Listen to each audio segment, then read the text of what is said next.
Hi grade 9s, we are back with the Unit 2 Day 4 lesson, and this isn't actually a new lesson, but typically around the middle of a unit we'll have what's called a mid-chapter review, and you'll see this all throughout your math courses at Res. We're going to typically do about half of a unit and then a review day, and oftentimes followed by a quiz. So this is just a review of all of the work from the Day 1, Day 2 A and B, and Day 3 A and B work.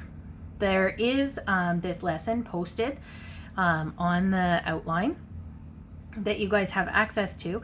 I would strongly recommend, because this is review, I think it's a really good idea for you to try these questions first. If you try them and then watch the video to check through your work, then you'll really be able to see which types of questions you got right and they were easy, and which types of questions you need more practice on. And those are the kind that you should focus on an extra amount when you're doing the Day 4 homework. So I'm just going to go through the solutions, and again, not much teaching in these, but I'm just going to look at the solutions to these review problems. So in the first question, I'm asked to simplify. For part A, I have x squared y cubed times x to the 5y. Now I see a y with no exponent. I'm just going to write in the exponent 1. We always put a 1 if there's no exponent there before. Then I see that I have multiplication. I know I need to look for the same bases. And my rule is to keep the base the same, so x, and add up the exponents. 2 plus 5 is 7. The next one with the y's, I see two same bases. I'm going to keep those bases the same as a y and add up the exponents. 3 and 1 is y to the 4. Similarly, for the next one, I'm looking for common bases. So I have x to the 7 and x cubed. Now I'm dividing. So I keep the bases the same. I keep an x as my base and I subtract my exponents. 7 minus 3 is 4. For the y's, same idea.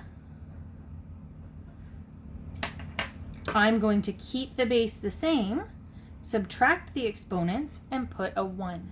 Now remember, if you have an exponent 1, you don't have to write that. We could just also write x to the 4 times y. It doesn't matter. Either of these answers would be correct.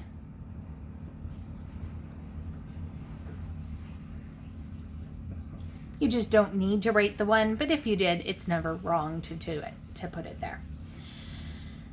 The next one's an example of power of a power. Remember that if we have this exponent outside, it's an indication that each piece of the inside of that bracket is raised to that same power. So x cubed to the power 5, my rule with power of a power is keep the base the same, I'm saying that over and over, and multiply your exponents. 3 times 5 is 15. With the y's, same idea. Keep the base the same, multiply the exponent, so I get y to the exponent 20. Okay. D is a little bit trickier. Remember, the part that's one of the most common errors in this topic is that this exponent applies to the number, the coefficient, and to the variable part. So this is 3 squared, and then multiplying the exponents there on the x to the 10. I'm going to do the 3 squared, which is 9, x to the exponent 10. Now you can skip this step, but just be really careful.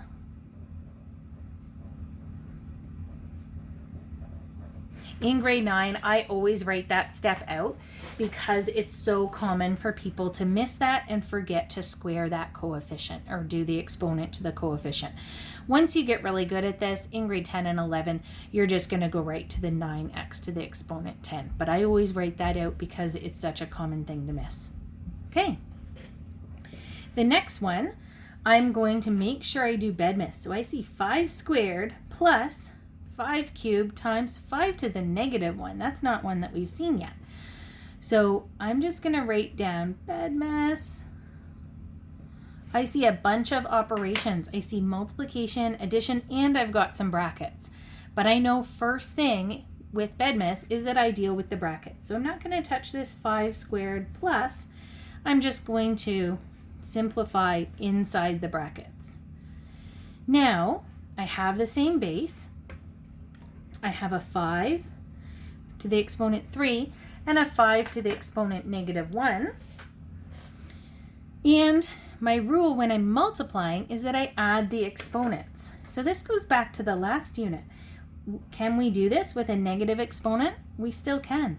We're just going to add that negative exponent. 3 plus negative 1 is the same as 3 minus 1, which is 2.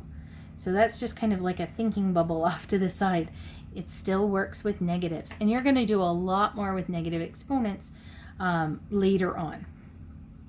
So we've got the same base, 5, and then we're going to have to the exponent 2. Now this, I'm adding. So I've got kind of spaced out here. 5 squared plus 5 squared. Do I have an exponent rule for this? Can I do anything? I can't. We have an exponent rule for multiplication. We have an exponent rule for division, and we have an exponent rule for power of a power, but there's no exponent rule for when we're adding two powers. So we just evaluate them separately. That's 25 plus 25, which is 50. So there's no exponent rule for addition.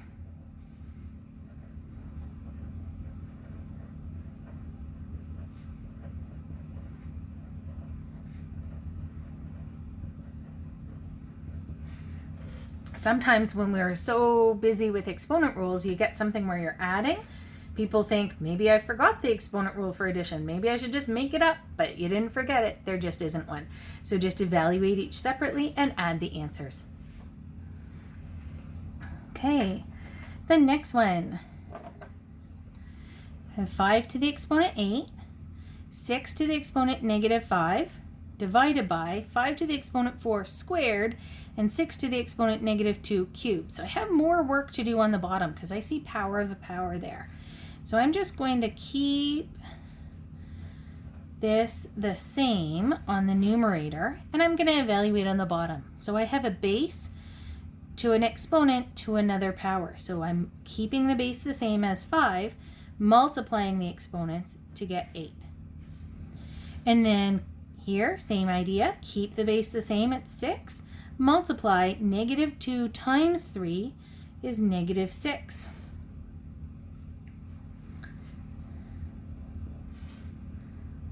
Now, when I'm doing the division, I have to look for same bases. 5 to the exponent 8 divided by 5 to the exponent 8. Keep the base the same and subtract. 8 minus 8, that's 5 to the exponent 0. We're going to talk about that in a minute, but I'll just leave it for now.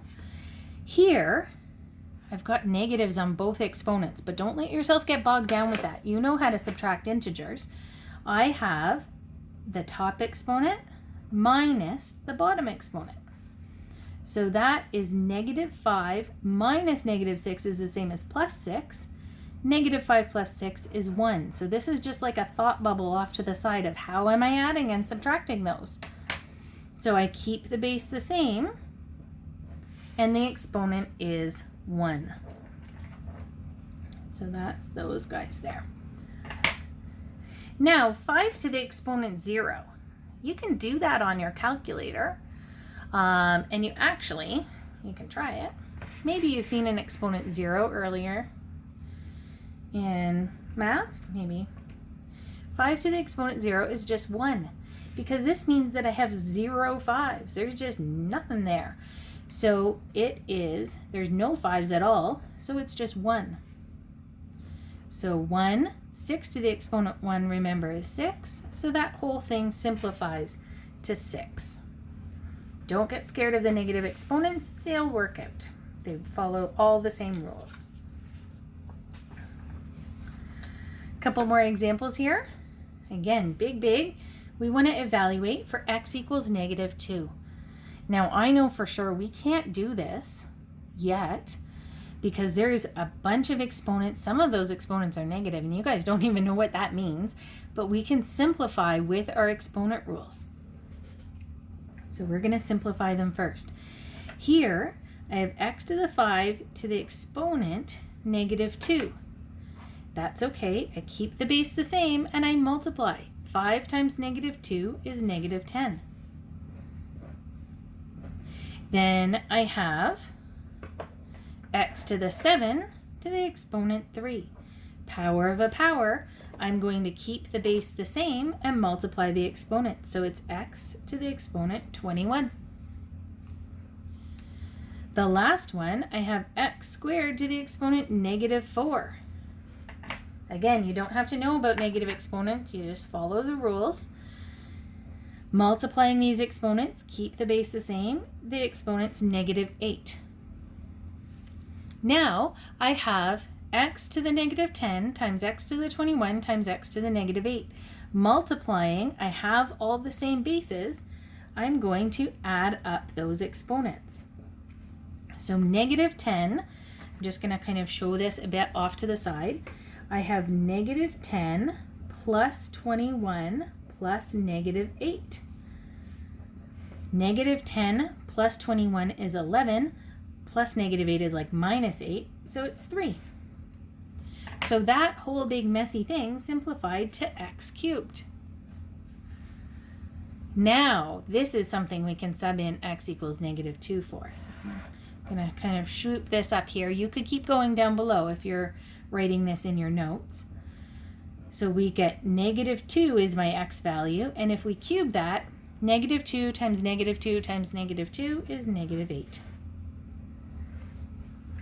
The last one is a little bit of a thinker, and this kind of connects to the very last question, or one of the last questions in the lesson 3B, where we wanted to convert to different bases. So I want to simplify this with exponent laws, but I need to have the same base, and I don't. So I need to be able to write this with the same base. So I'm going to have to rewrite at least one of those as a different base. And a hint here, so I'm going to put rewrite with the same base. It's often easier, almost always easier, to write things as a smaller base. So here, I can't write 3 as 81 to some exponent. That's not something you guys know how to do. But you can write 81 as 3 to an exponent. How many 3's do you have to multiply to get to 81? Try it on your calculator if you don't know. So 3 times 3 is 9, times another 3 is 27, times another 3 is 81. And you might not know what 27 times 3 is, but 3 times 3 is 9, and 3 times 3 is 9, and 9 and 9 is 81. So 3 to the exponent 4 is 81. So I'm going to rewrite that 81 as 3 to the exponent 4. And I'm just going to leave the 3 to the exponent 5 on the bottom. Then I can simplify with my exponent laws. I have keep the base the same, multiply your exponents, and on the bottom it's just 3 to the 5. Then we can subtract exponents because we're dividing with the same base. So that's 3 to the exponent 3 when we subtract, which is 27. And that's the end of the review. I really encourage you to make sure that you're finding questions similar to these when you go through your work, especially the ones that you are having any difficulty with. Go back and rewatch the other lessons and make sure you try the practice problems for day 4.